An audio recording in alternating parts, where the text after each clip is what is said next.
Okay, so since Pride Month is almost here, let's start with some, well, sort of happy news. What the heck did he have? On a mattress from Mattress Firm. Okay, At the Memorial Day sale, save up to $500 how do I on Tempur shut you up? Okay, sorry about that. An ad just popped up and wouldn't go away. So anyway, as I was saying, I have some kind of good news because the reason that this group is forming sucks. But the fact is that drag queens are not sitting back and letting themselves be attacked by assholes who think that they're somehow a danger to anything. So, let me just start with the title of the article.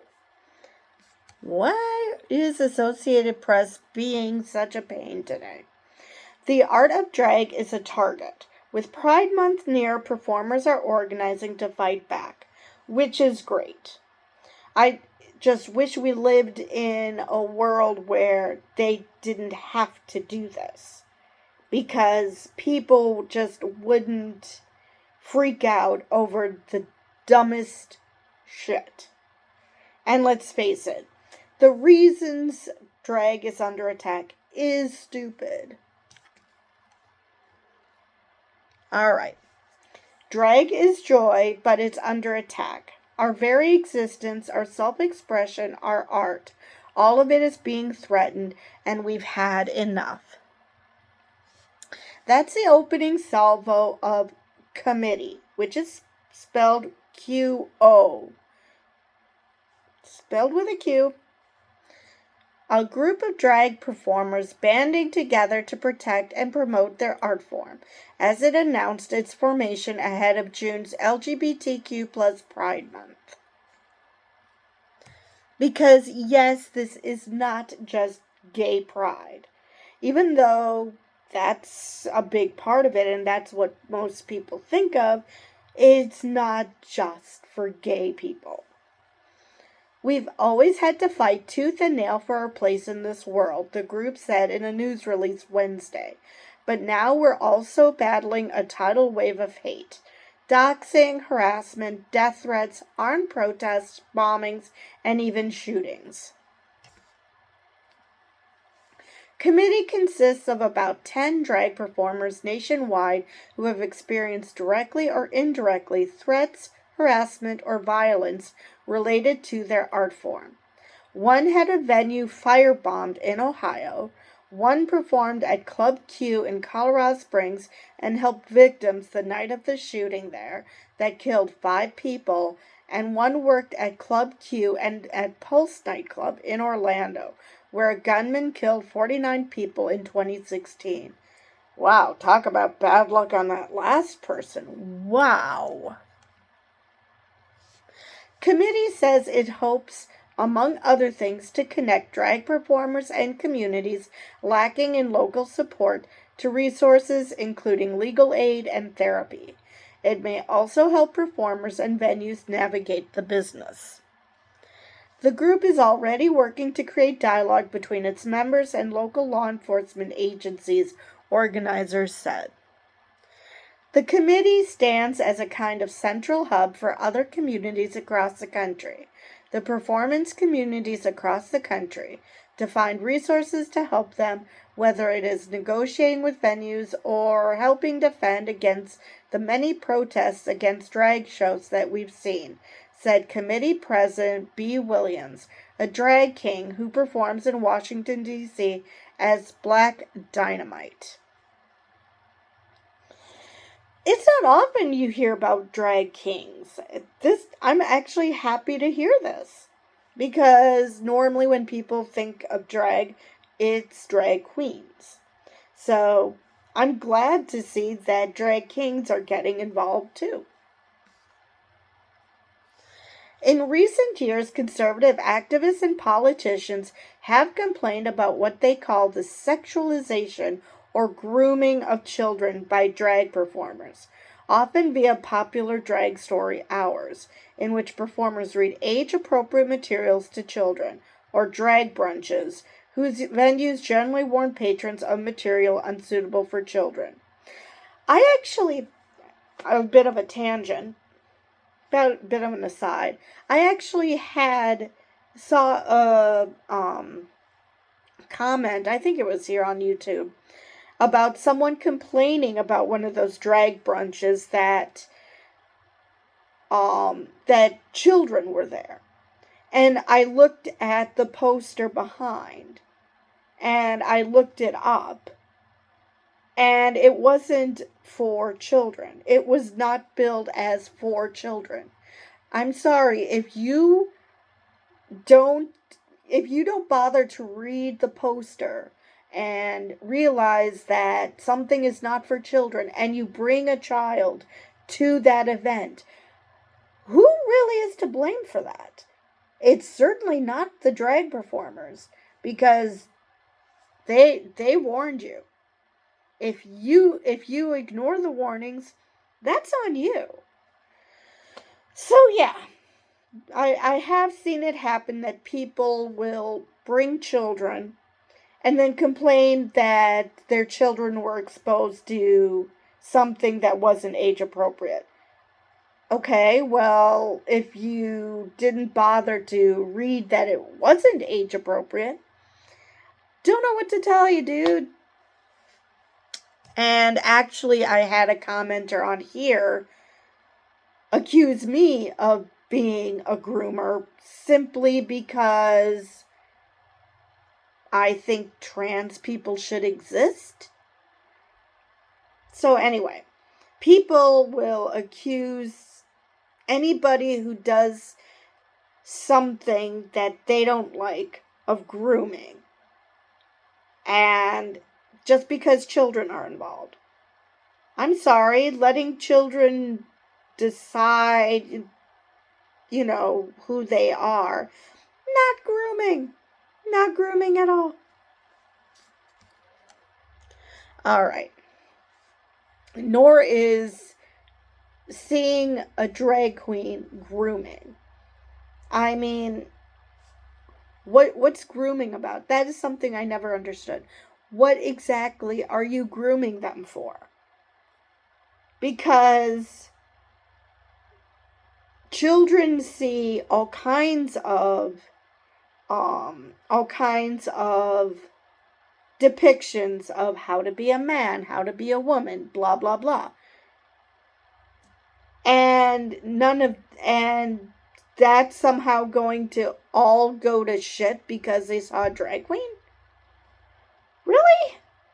I just never understood that they have all these representations of what someone would consider to be normal, and nobody says that that's influencing anything. But they see someone that, say, a drag queen, and suddenly, they're going to influence the child. All those other representations don't? Because they're considered normal? That just never made any sense to me. But anyway, back to the article. There is a dearth of evidence that drag performers harm children. Exactly. Just last week, a jury awarded more than $1 million to an Idaho performer who accused a far-right blogger of defaming him by falsely claiming he exposed himself to a crowd that included children. What is wrong with you? You're confusing this drag performer with Lauren Boebert's ex-husband, who actually did do that. Lauren Boebert was one of the children involved. And then she ended up marrying him, and now I guess she's divorced.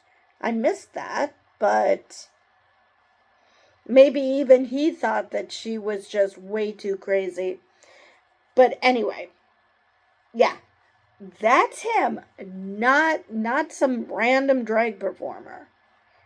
I mean, I understand that we have freedom of speech, but making shit up just to harm someone else, why is that allowed? Of course it's not. Because you shouldn't make shit up about people just because you want to harm them. I mean, that's the only reason he did that, because he was hoping that some harm would come to this drag performer. So anyway, I assume it was a queen, because rarely are women accused of flashing, but whatever. Still, the idea of drag as a threat has caught on as another form of anti-LGBTQ plus rhetoric. Opponents have even shown up to drag events with guns. That's just great. Nothing bad could happen with that. At least 5 states have passed laws in recent years restricting performances in some fashion, but courts in some of them have put enforcement on hold. I think even in Florida they put it on hold because it's stupid. The only people at drag shows that are dangerous are those who come with guns because they think that they're defending against a bunch of drag queens. Seriously, against what? What exactly do you think they're doing? Maybe if you, instead of protesting outside the drag show, went into the damn thing, maybe you would see it's not a big deal. Anyway, as Pride Month approaches, it's important to remember that drag is not just an art, but also an industry that fosters entrepreneurship and creates jobs, said community organizer with a C, Scott Simpson, who helped connect the members of committee. The fans should get involved too, he said. I've never been to a drag show. I've always wanted to go to one. Never been to one, but from what I've heard, I fail to see what the problem is. The time to really come together is now. The time is to come together is when we have joyful moments together, said Simpson, who also works for the Unaffiliated Leadership Conference on Civil and Human Rights. I mean, drag's the revolution, and we want to keep the revolution going. So that is the end of that article. So yeah, a little bit of good news. I mean, granted, it's stemming out of bad because, again, drag queens should not have to be coming together to defend against asshats who, for some reason, think that there's something wrong with drag. I mean, not everybody has to like it. Nobody's making you like it, but there's a difference between not liking something and thinking it's dangerous. And I'm just not seeing where the danger is. All I know is that the people who are yowling about it have probably never watched a drag show in their entire lives, have absolutely no context to it, and maybe have seen clips of, clueless parents who bring their kids to drag brunches, which are a bit more sexual, and then get upset that children were there. Where, number one, it's up to the families to decide what their kids can watch.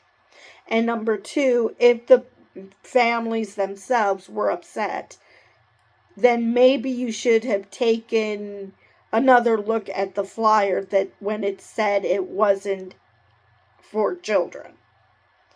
So, either way, that's just conservatives getting their panties in a bunch for no reason.